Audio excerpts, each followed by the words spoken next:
we're going to show you a couple of stretches that are going to help with frozen shoulder. Now, the symptoms are very broad, and it's usually any movement that causes pain. People who are susceptible to frozen shoulder are those that have had maybe immobility for quite a long time in their shoulder. And it could also people who've had autoimmune physiological functions for a long time. They are also susceptible to a frozen shoulder.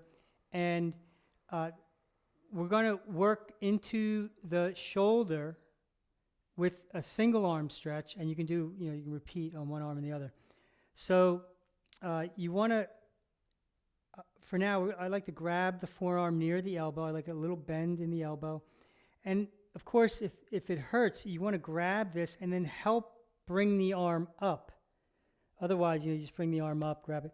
So you're resisting this movement. I'm resisting, I'm pushing the arm down. The arm is resisting, and then relax on the way up. Be careful of the range of motion.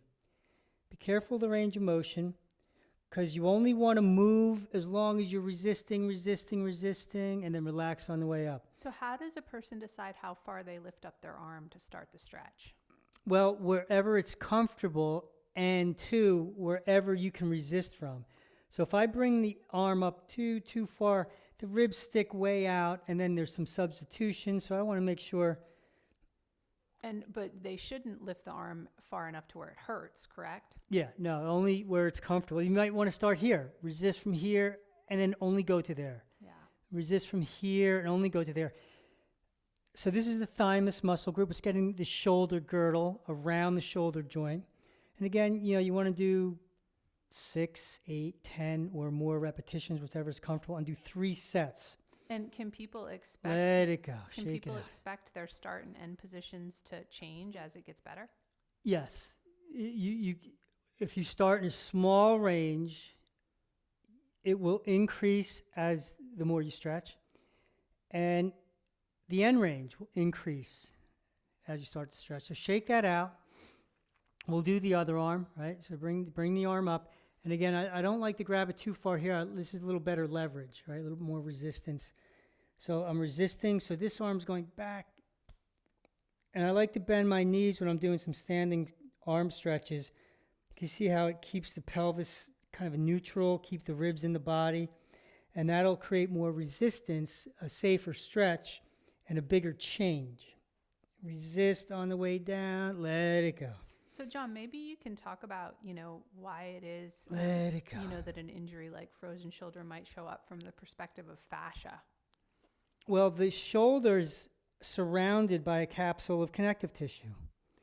And we're changing the connective tissue by doing these movements, making it healthier, more hydrated, breaking it down. If it's too thick and dry, these movements help to literally shear off the dense fascia or scar tissue. You need a lot of repetitions, a lot of force, and maybe some help for that. Okay, let that go. Shake it out. And that'll make you feel better and should give you a little more mobility. And the more you do, the better it'll get. Now, there's another stretch where both arms will work together, and we're going to do that one on the mat here. So I'm going to tuck my toes under, place my forearms on the mat with my palms facing up. Sit back to begin, and now press those arms forward. Press those arms forward continuously as you move forward, and then relax on the way back. Arms initiate the stretch, and then you want to keep your wrists and hands in line with your forearm. Don't let them turn out or twist like that. That'll help remove substitution and allow you to generate greater force. Let it go. Press those arms forward, and then relax on the way back. You can feel that in your shoulders. Feel it in the traps up here and the triceps down here.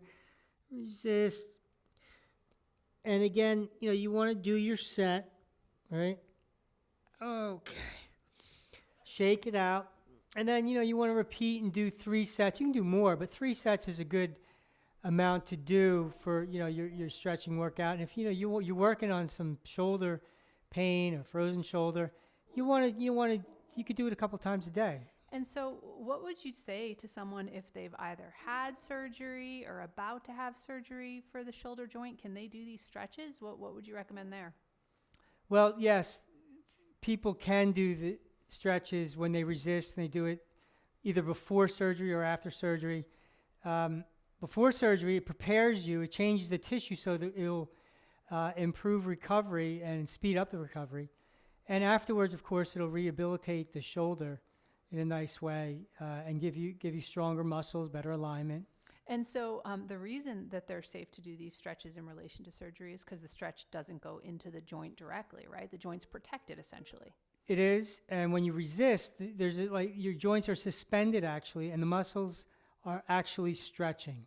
Like the belly, the muscle actually gets to resist, contract, and lengthen, as opposed to traditional stretching and many other forms of stretching where it's in the end range, it goes into the joint. Right. So this keeps it out of the joint that way. Yeah, I think a lot of people have a lot of fear surrounding that, and so it's good for them to know that they're protected. And one thing you want to know is, people are apprehensive to do exercise when something hurts, and they want to do it gently. The more you resist, the less sensation you'll have, the less pain, or there'll be no pain when you do these correctly. And the more force you generate, the better it is for you. But certainly not range. It's not about big ranges. Not about the range, it's about the resistance. Yeah, great. And so there's a couple other blog posts you might want to check out that would also be helpful for this. There's a neck and shoulders. There's two neck and shoulders blog posts, one in the joint pain area, one in the stiff area. And then there's also oh gosh, what am I trying to say? Immune system blog post that would have some really good thymus stretches as well that you might want to try. So there's some other ones to check out to get some stretches to help with frozen shoulder. Yeah, so try these stretches and the other ones in the other blogs Sita mentioned, and let us know how you feel.